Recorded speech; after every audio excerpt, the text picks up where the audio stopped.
ہر سال 23 مارچ کی سپیدہ سحر کی کرنیں قوم کو یہ واضح پیغام دیتی ہیں کہ غلامی کے ماحول کو پس منظر میں دھکیلنے کے لیے جرأت و ہمت، پختہ ارادہ اور اپنے موقف اور اصولوں پر ڈٹے رہنا ضروری ہے۔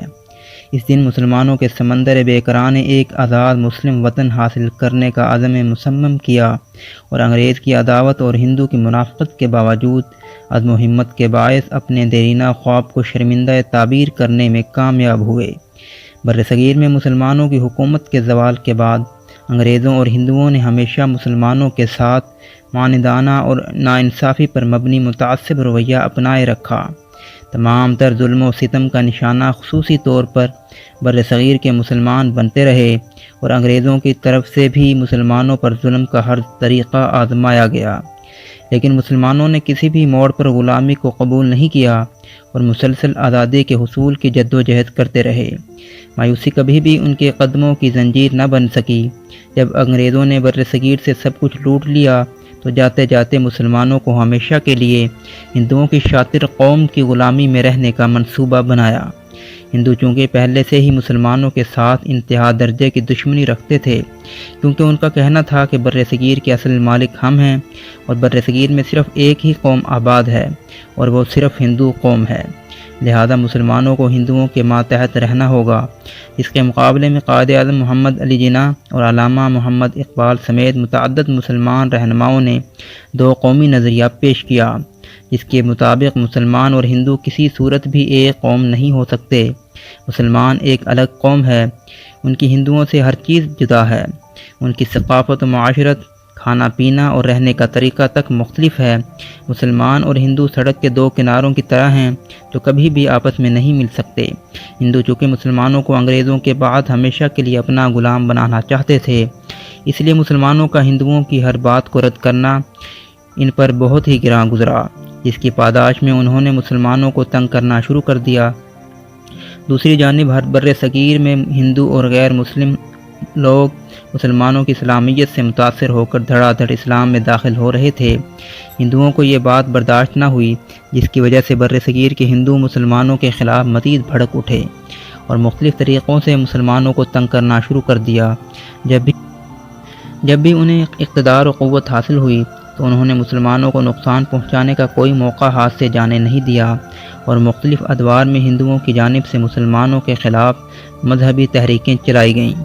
ان حالات کے پیش نظر مسلمانوں کو ایک علیحدہ وطن کا مطالبہ کرنا پڑا، کیونکہ مسلمانوں نے جان لیا تھا کہ جب تک مسلمان الگ سے اپنا ملک حاصل نہ کر لیں، اس وقت تک ہندو انہیں چین سے جینے نہیں دیں گے، لہذا وہ الگ ملک پاکستان کی آزادی کے لیے کمر بستہ ہو گئے۔ مسلمان پاکستان کی آزادی کے لیے مکمل طور پر پر امید تھے۔ اس سلسلے میں 23 مارچ 1940 کو اقبال پارک لاہور میں لاکھوں انسان پورے برصغیر سے جمع ہوئے۔ پہاڑوں کو سائے عزم لیے انسانوں کے امڑتے سمندر کا جوش قابل دید تھا۔ 23 مارچ 1940 کو لاہور کے منٹو پارک میں آل انڈیا مسلم لیگ کے 3 روزہ اجلاس کے اختتام پر وہ تاریخی قرارداد منظور کی گئی، جس کی بنیاد پر مسلم لیگ نے برصغیر میں مسلمانوں کے جدا وطن کے حصول کے لیے تحریک شروع کی اور 7 برس کے بعد اپنا مطالبہ منظور کرانے میں کامیاب رہی۔ برصغیر میں برطانوی راج کی طرف سے اقتدار عوام کو سونپنے کے عمل کے پہلے مرحلے میں 1936-1937 میں جو پہلے عام انتخابات ہوئے تھے، ان میں مسلم لیگ کو ہزیمت اٹھانا پڑی تھی۔ اس وجہ سے مسلم لیگ کی قیادت اور کارکنوں کے حوصلے ٹوٹنے لگے اور ان پر ایک عجب بے بسی کا عالم تھا۔ لیکن جب نئے ملک کے حصول کی خاطر ٹھاٹھے مارتے انسانوں کے سمندر نے لاہور میں جمع ہو کر قرارداد پیش کی تو اس کے بعد مسلمانوں کے حوصلے بلند ہو گئے اور انہوں نے ایک نئے عزم کے ساتھ اپنا الگ ملک حاصل کرنے کی کوششیں تیز کر دیں۔ پورے برصغیر میں آزادی کی تحریک نئے عزم کے ساتھ شروع ہو گئی۔ انگریزوں اور ہندوؤں نے تحریک آزادی کو دبانے کی ہر ممکن کوشش کی، لیکن پاکستان کے مطالبے سے مسلمان کسی بھی قیمت پر پیچھے نہ ہٹے۔ ان کے اذہان و قلوب میں صرف آزادی کا لفظ گردش کر رہا تھا۔ مسلمان آزادی کے حصول کے لیے مسلسل جدوجہد کرتے رہے اور بالآخر اپنا الگ ملک پاکستان حاصل کرنے میں کامیاب ہو گئے۔ 23 مارچ کو منٹو پارک میں مسلمانوں نے ایک ایسے ملک کے حصول کا عہد کیا تھا جس میں امن، چین اور سکون سب کچھ ملے گا۔ جہاں انصاف کا بول بالا ہوگا، بددیانتی اور بدنیتی نہیں ہوگی، بدعنوانی اور خیانت کو اس ملک میں کہیں بھی جائے پناہ نہیں ملے گی، ظلم و زیادتی کا دور دور تک نام و نشان نہیں ہوگا، لوگ پیار و محبت سے رہیں گے، کسی کی جان کو کوئی خطرہ نہ ہوگا، امیر و غریب کے لیے قانون یکساں ہوگا اور سب سے بڑھ کر ملک میں اسلام کا نفاذ ہوگا۔ لیکن یہاں تو سب کچھ اس کے برعکس ہوا۔ ہم بہت جلد ہی قیام پاکستان کے مقصد کو بھول کر باہم سر پھٹول میں مشغول ہو گئے، اس کا گریبان اس کے ہاتھ میں اور اس کا دامن اس کی گرفت میں۔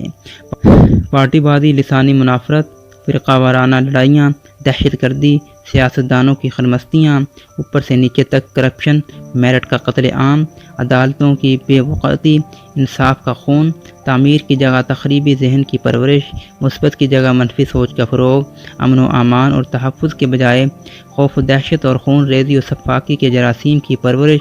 غرض ہم نے مل جل کر قوم و ملک کی تباہی کا ہر سامان کیا۔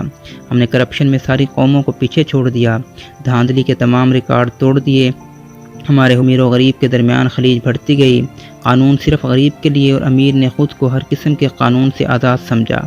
ہم اور ہمارے حکمرانوں نے قیام پاکستان کے مقاصد کے منافی ہر کام کیا۔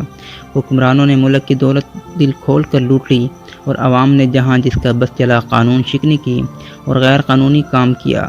یہ ہے وہ نقشہ جو آج ہمارے سامنے ہے، جبکہ لاکھوں جانوں کے نذرانے دے کر الگ ملک حاصل کرنے کا مقصد اسلام کے سنہری اصولوں کا نفاذ تھا، جن کے ہوتے ہوئے ملک کا کوئی بھی شہری اپنے حقوق سے محروم نہیں رہ سکتا۔ لیکن ہم نے قیام پاکستان کے بعد قیام پاکستان کا مقصد بھلا دیا، تو ہمیں آج یہ دن دیکھنا پڑ رہے ہیں کہ اس ملک میں سکون نام کی کوئی چیز نہیں ہے۔ پون صدی پہلے جس مقصد کے لیے ہمارے بڑوں نے قربانیاں دی تھیں، آج اس مقصد کو بھلا دیا گیا ہے۔ قیام پاکستان کا مقصد صرف زمین کا ایک ٹکڑا حاصل کر لینا ہی نہیں تھا، بلکہ یہ ایک سوچ، فکر، نظریے اور اصول و قانون کی ترویج کے لیے ایک فلاحی و مثالی مملکت بنانے کا خواب تھا، جس کو مسلمانان بر صغیر نے برسوں اپنی آنکھوں میں سجایا تھا۔ بلا شبہ پاکستان کا قیام نہ صرف اللہ تعالیٰ کی جانب سے مسلمانوں کے لیے ایک نایاب تحفہ تھا، بلکہ عالم اسلام کے لیے ایک معجزہ بھی تھا۔ یہ ایک ناقابل تردید تاریخی حقیقت ہے کہ پاکستان اسلام کے نام پر وجود میں آیا، جو یہ واضح کرتا ہے کہ پاکستان لا الہ الا اللہ محمد الرسول اللہ کا قانون و نظام نافذ کرنے کے لیے حاصل کیا گیا تھا۔ قیام پاکستان کا مقصد صرف ایک ریاست کا قیام ہی نہیں تھا، بلکہ ایک ایسی فلاحی ریاست کا قیام تھا جہاں اسلام کے اصولوں کے مطابق معاملات طے کیے جائیں اور اسلام کو ہی ضابطۂ حیات بنایا جائے۔ اسی مقصد کے لیے لاکھوں لوگوں نے اپنی جانوں کے نذرانے دیے، لیکن قیام پاکستان کے بعد سب نے مل کر اپنی جانیں قربان کرنے والوں کے خواب کو پورا نہ کیا اور اسلام کے قوانین کو صرف کتابوں تک محدود رکھا۔ عملی طور پر اس کو یہاں نافذ نہیں کیا گیا۔ یقیناً ہم سب نے مل کر ان بزرگوں، ان کی قربانیوں اور قیام پاکستان کے وقت اپنی جانوں کے نذرانے دینے والوں کی ناقدری کی ہے۔ انہوں نے 23 مارچ کو پاکستان بنانے کا عہد کیا تھا اور اسے پورا کر کے دکھایا۔ آج ضرورت ہے کہ ہم سب مل کر اس ملک کی حفاظت کا عہد کریں اور اسے پورا کر دکھائیں۔